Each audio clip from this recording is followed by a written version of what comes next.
How did the protest by Martin Luther lead to the creation of the Protestant churches? Hello everyone. Welcome to a new journey into the intriguing world of history. Today, we're focusing on one of the most significant religious figures of all time, Martin Luther, and his monumental impact on Christianity, which eventually led to the creation of the Protestant churches.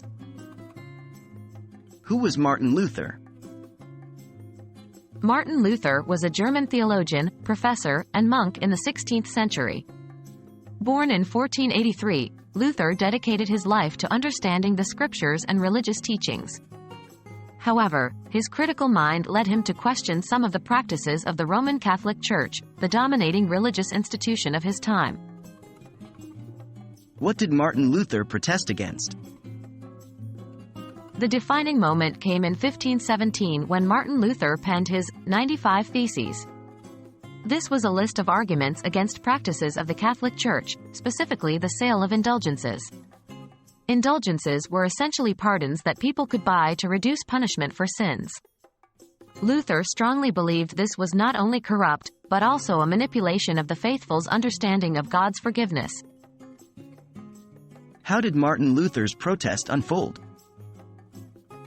Luther nailed his 95 Theses to the door of the Castle Church in Wittenberg, an act which is often viewed as the spark that ignited the Protestant Reformation. This bold move was a protest against the Church's authority, asserting that salvation was granted through faith and God's grace alone, and not through the Church's sacraments or indulgences. The birth of the Protestant churches. The Church demanded Luther to recant his statements, but he refused. As a result, he was excommunicated in 1521. His excommunication and subsequent trial led to a split in the Church.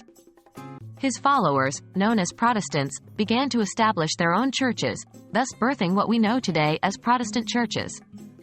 These new churches held the Bible as the only source of religious authority and rejected the hierarchical structure of the Catholic Church. So, through his unwavering protest against the Catholic Church's practices, Martin Luther fundamentally altered the religious landscape of the time, leading to the formation of the various Protestant churches we see today. This fascinating historical event serves as a testament to the significant power of individual conviction and the far-reaching impacts it can have on society. Remember, a single voice can often ripple through centuries. Thank you for joining us in this historical journey. We hope it has been enlightening.